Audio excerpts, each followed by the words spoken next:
Welcome to the Big O Show on the Overreaction Sports Network, powered by Believe. Still the same damn kid from Oklahoma, same old dreams hanging off my shoulders, wishing and waiting on a shooting star for all to see. And now your host, straight out of Oklahoma, former Buffalo Bill, Jerry Ostroski. I'm still the same damn kid from Oklahoma.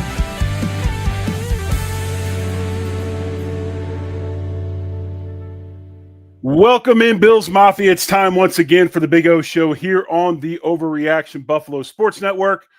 We are powered by Believe, and as you know, this is a show about the Buffalo Bills, hosted and brought to you by a former Buffalo Bill.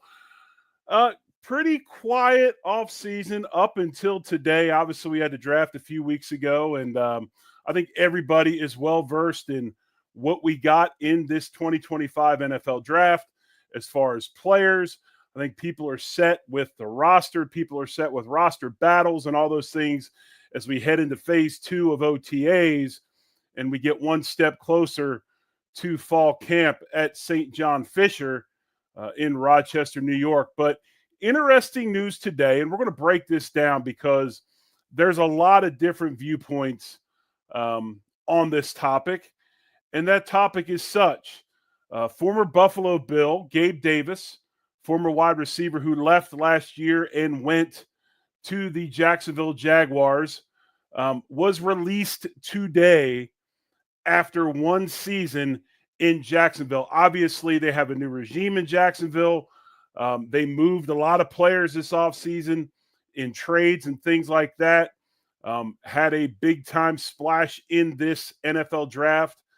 They moved up to get Travis Hunter, who, as we know, plays receiver and defensive back, although I think his best position in the NFL will be defensive back.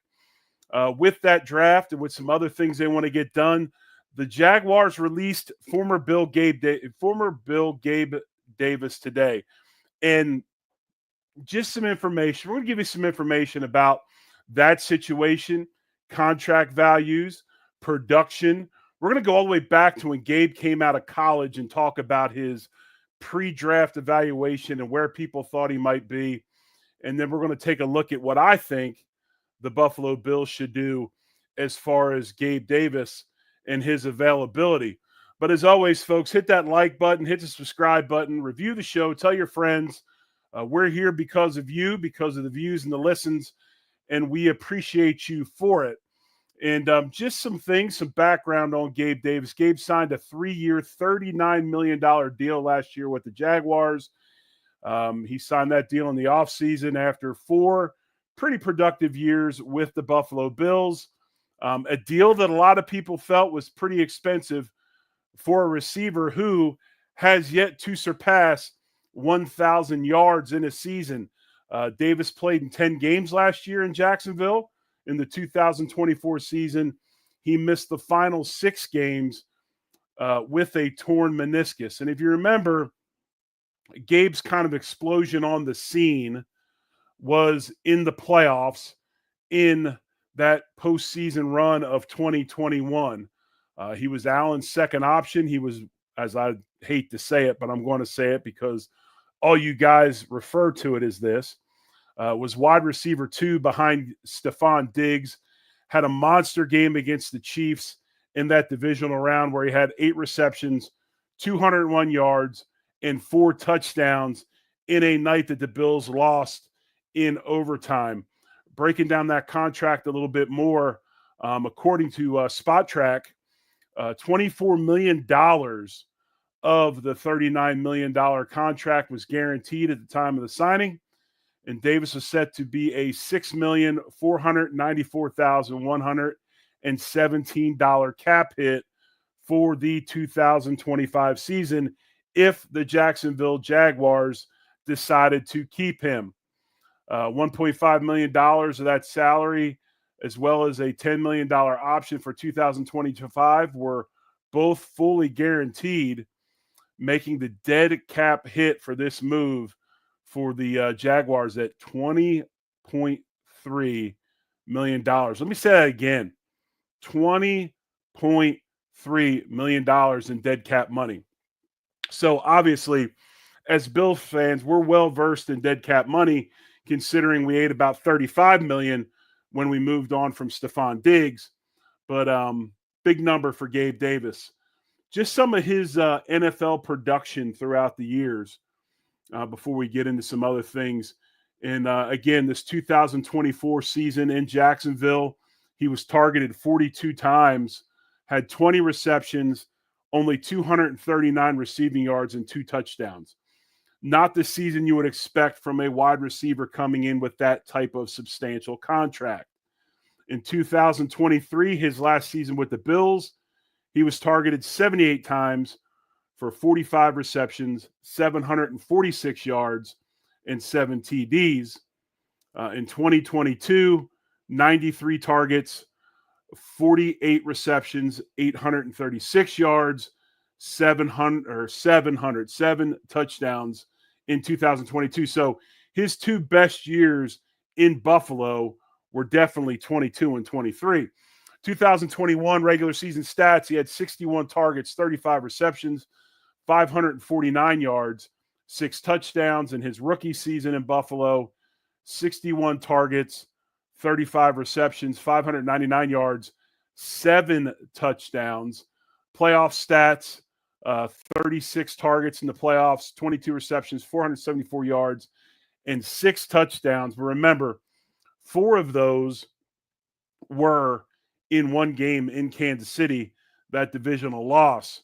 Also 200 some yards of that were also in that same game. So playoff stats padded very highly in that Chiefs playoff game. For his career before signing with Jacksonville, Gabe Davis's total numbers in Buffalo: 163 catches, 2,730 yards, and 27 touchdowns, averaged 16.7 yards per catch in his 4 seasons. So I think the biggest thing about this is, and when we talk about players, we talk about player evaluation, it comes down to this phrase. And this is what everybody in scouting, and this is everybody in the front offices of the league, try to figure out. Who is this player? They try to figure out who he is, and then they try to project and figure out who he can become. And if we're talking about first, second, third-year players, that's one thing. When it comes to Gabe Davis, we're looking at year 6. So by year 6, we pretty much have already figured out what he can become. And I think that when we get to the end of the show today, I think it's kind of going to be the main topic. What can Gabe Davis become, and or what has he become as far as a wide receiver goes in the NFL? But let's look at Gabe Davis. I thought this was important because anytime a player goes through a change like this, anytime a player is released, you have to go back to evaluation. You have to go back to what that player can do on the field. What are his strengths? What are his weaknesses? And I thought it would be pretty cool anyway if we went back and looked at Gabe Davis's NFL prospect evaluation, looked at the grade that the NFL had given Gabe Davis as far as, you know, their projection of what he could be. I think you'll be pretty I don't think you'll be surprised. Maybe you will be surprised. It's pretty much in line with what we know about Gabe Davis if you are being honest about the player and not hanging your hat on the fact that he is a former Bill that a lot of people at one time loved. Because one thing about Bills Mafia, if you're good and you're a good person, Bills fans fall in love with their own. And I think that's where the rubber meets the road in this situation, because we all know who Gabe Davis is. And we all love Gabe Davis. He's a great guy. He's a great locker room guy. He's a leader. Hell, he was a captain on this football team. So you know he was well respected, not only on the field, but in the locker room, and how he worked and how he handled his business. But that's the key word here.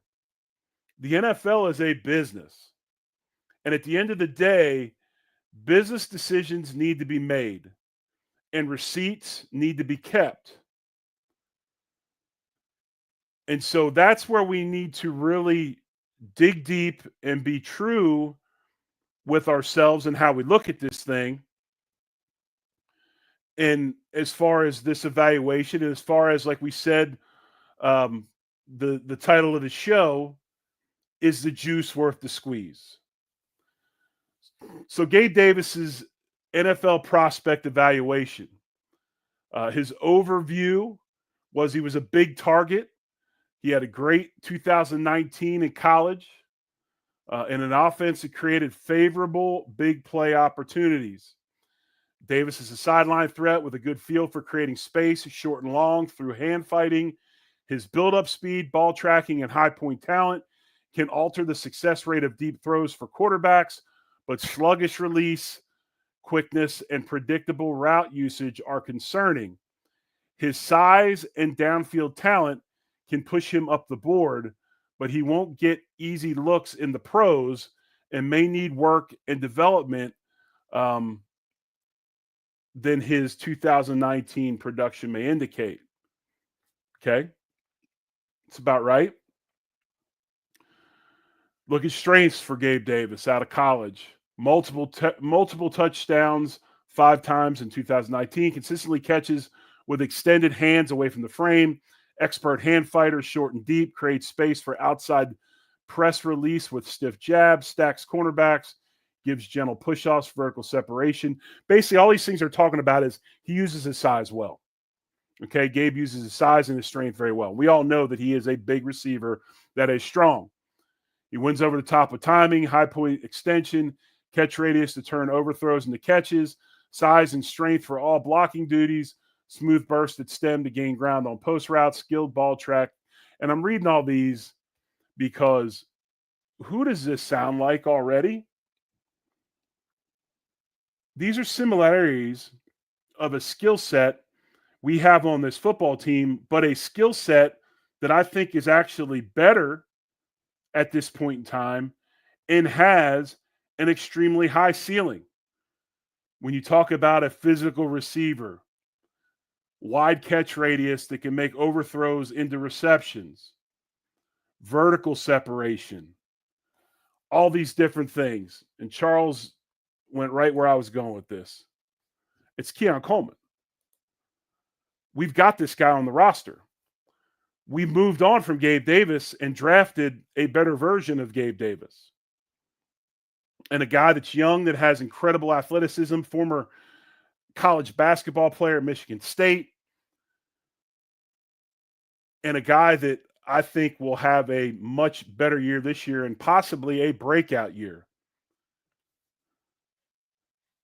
Gabe's weaknesses out of college: excessive stutter steps against soft press positioning, doesn't have threatening initial surge in the routes.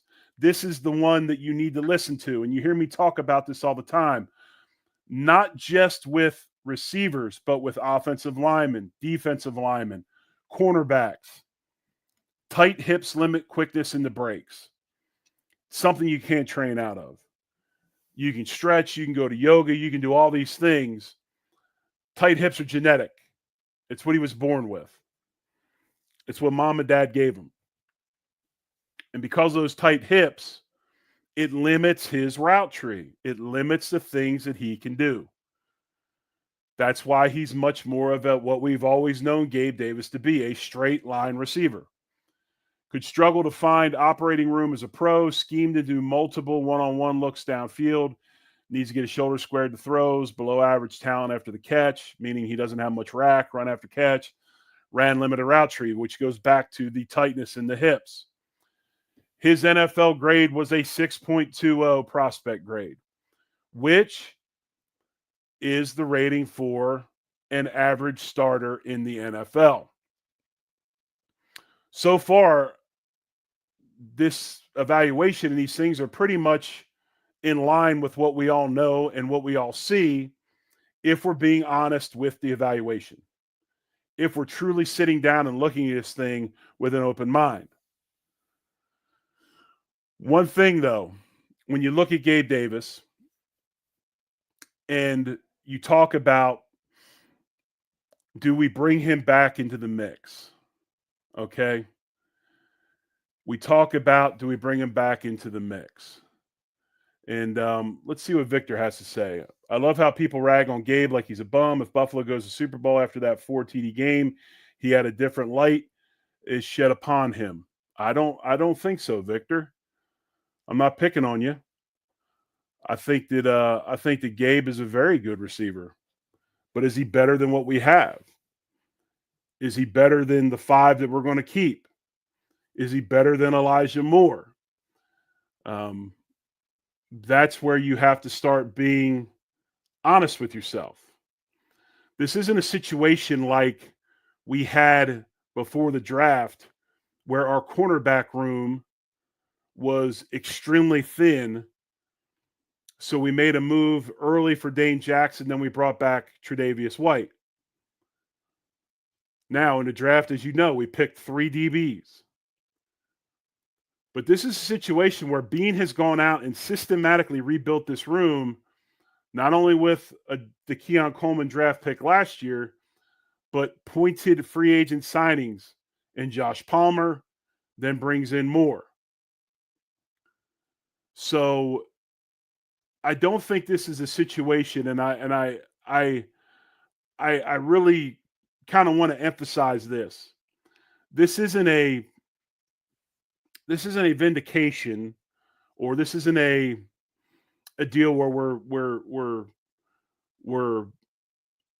I don't know how you want to put it, being extremely negative about Gabe Davis. The light in which I'm trying to look at this at, and we're going to get the pros and cons about whether we want to bring Gabe Davis back into the mix or not in the wide receiver room.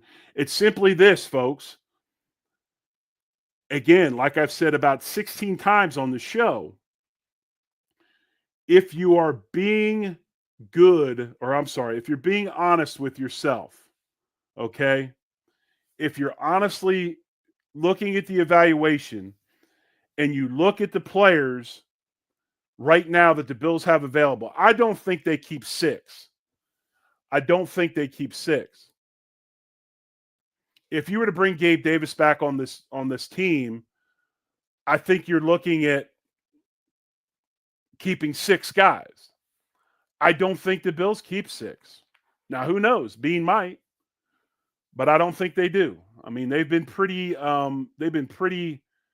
stacked, or they've been pretty, locked in with their numbers since Bean's been here. But if you look at this thing and you look at the Bills, you look at this receiver room, because it looks extremely different than when Gabe Davis was last there. Okay, Stephon Diggs is gone. Khalil Shakir, for all intents and purposes, is the number 1 option in Buffalo right now, until somebody else steps up to take that spot. And they've just re-signed him to an extension this offseason. The Bills signed Joshua Palmer. Now, they did sign Chenault Jr., but we know that he's a return guy. And they signed Elijah Moore, who was the 34th pick in the draft when he came out of college. Okay, that's the 2nd pick of the 2nd round, and has had absolutely trash quarterback play wherever he's been. You look at his skill set, it matches really, really good with what we're trying to get in Buffalo.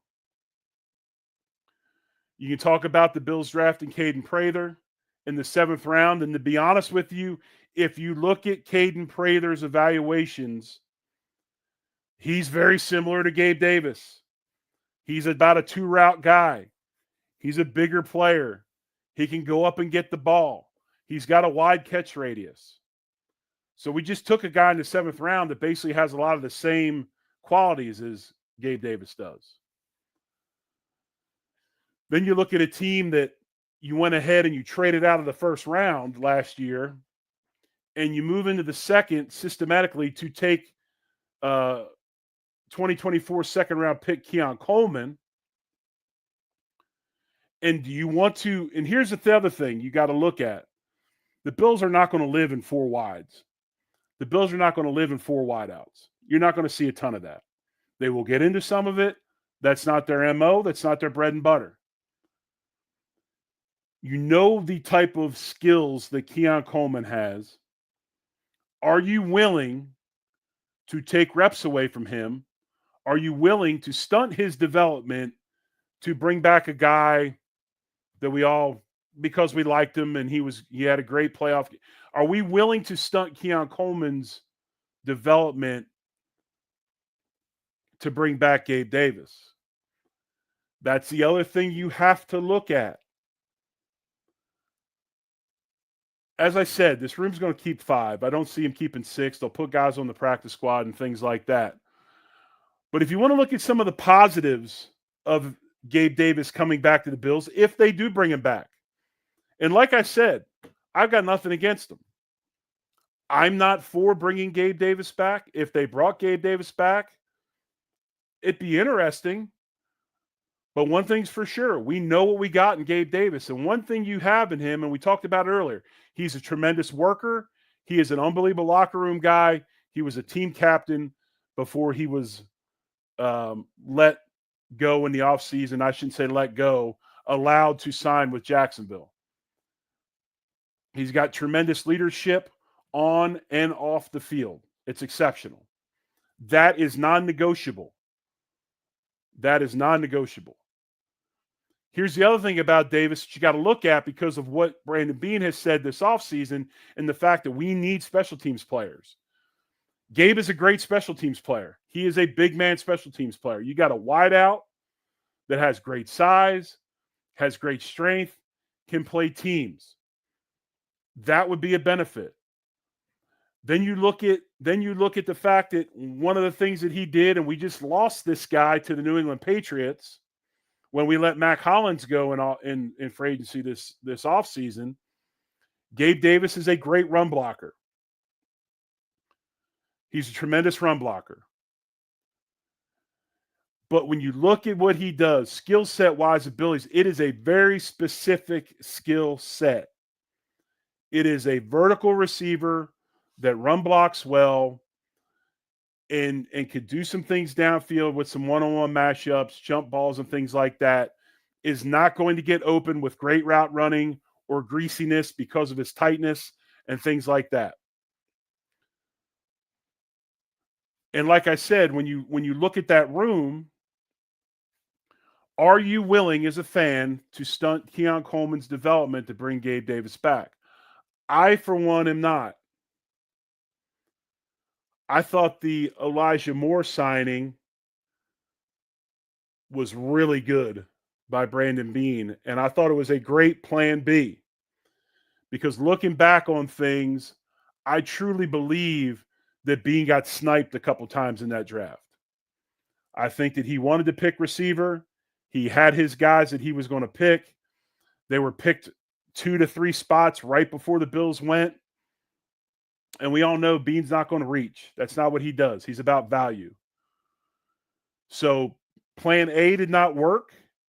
So we go to plan B, which is we bring in Elijah Moore, which I think is a very good one-year risk. And if it pays off, then maybe you try to figure out how to keep him around.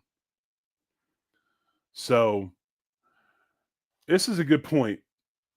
I'm gonna put this up there. This is a good point. Black Panther says it's not stunting his development because iron sharpens iron. Plus, we can all bet on Samuels being hurt for at least 6 to 8 games this year. So may the best survive.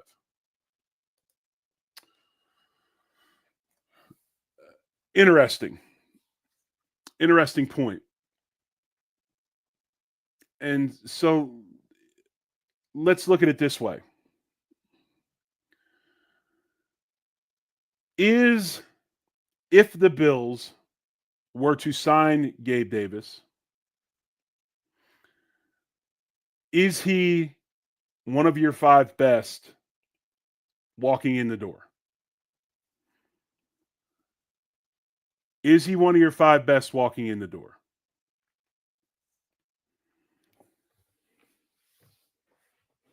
Again, we talk about honesty. We talk about being honest with ourselves. Do you think he's one of the 5 best? I don't. And part of football teams developing and getting to where we want them to be is part of that talent development. Gabe was a Bill for 4 years. And while he had one really good playoff game, we did not get to where we ultimately want to be. So are we good with that? Do we want to stay there, or do we want to try to develop that room to get us over the hump? I mean, again, it's all about preference. It's all about preference. I don't, and I see and Black Panther's clarifying, if competition stunts Coleman's growth, then he's not the guy for the Bills. Competition only makes you better. I agree with that. But here's my deal. All right. Here's the point I'm trying to make to you.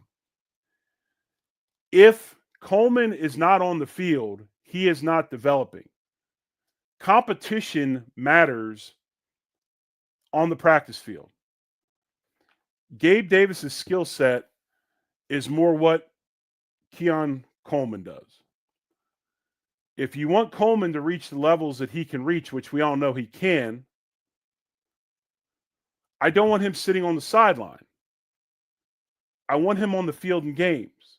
Now, at the end of the season, if he has a subpar year and doesn't produce and has all the same issues we've talked about and it doesn't get any better, then you can start talking about it. But you don't invest a second-round pick in a player to sit him on the sidelines. To bring back a guy that you had and you already felt he wasn't good enough, so you moved him, let him go on, and brought this other guy in. That doesn't make sense to me. Keon Coleman was Gabe's replacement. You're going to already just say, heck with it after a year? No, it doesn't. It does not make any sense. We're not trying to go back to where we were. We're trying to go to where we want to be. And I appreciate the comments, Black Panther. Thanks for jumping in the comments and doing that. I appreciate you. Hopefully you're here every week on the show, which is Wednesday nights on the Overreaction Buffalo Sports Network. We're at 8 Eastern, 7 Central Time. Again, thank you. Thank you to everybody that's over in the comments. Joey, Andy, Victor, I appreciate you in the comments as well. Scott Blakely, T-Jab, Maggie, Spin, everybody that's over there. Thank you so much for joining me on a Wednesday night talking Buffalo Bills football. The other thing that I want to get to is this. If you bring Gabe back, if you bring Gabe Davis back, whose time with the Bills was polarizing, to say the least. There was a lot that loved him and a lot that didn't like him. You leap back into what Brandon Beane and Sean McDermott have been working to get away from. So I just think that when you go back to the show title, is the juice worth the squeeze? I don't think so. I love Gabe Davis as a player. I think he has a role in this NFL. I'd love to see him on a young football team that needs positive examples, positive role models, positive players. That's why it was kind of interesting for me that he didn't stay in Jacksonville, because they're going to have a ton of young players again. And what better guy to have there to show these dudes the ropes and how to be a pro than Gabe? But he'll materialize somewhere, whether it's Pittsburgh. Seen rumors to Pittsburgh, seen rumors in New England. There'll be somebody out there that gives him another shot. Now, he does have to heal from his injury. The meniscus injury is no joke, especially when it comes to wide receivers. Lots of cutting and things like that. Tough injury to have. And so hopefully he comes back from that. But when I look at all the information and I look at all the scenarios, I look at all the particulars, me personally, after the Elijah Moore signing, I like our wide receiver room quite a bit. And I'm pretty excited about what they have as far as talent goes and what we could see out of them this coming season. So while we didn't get another one in the draft, I think Brandon Beane did a masterful job of adding in free agency and having a specific plan B ready to go, which he did. So props to him.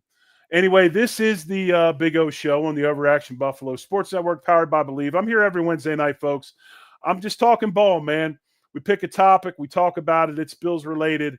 I love to do it, and I appreciate you guys coming out and watching the show. Remember, if you don't catch it live, you can watch it on YouTube. You can also go to any of the major podcasting platforms and listen to the show on your way to work, hanging out at the house, doing whatever. You can check all those episodes. So we'll be here Sunday night with another edition of the Overreaction Buffalo Sports Network show. Myself, Joe, John Fina. Not sure on a off on the beat show on Tuesday, but then I'll be back here next Wednesday for another Big O show. And then remember, every day, I'm getting ready to do one here in a moment, we'll have our Overreaction Buffalo Daily Report.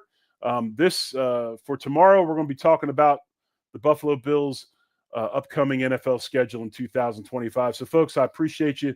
Thanks, as always, for checking us out. Hit the like, hit the subscribe. We'll be back next week. Have a great week, folks. Be safe out there, as always. Much love, and go Bills. I'm still the same damn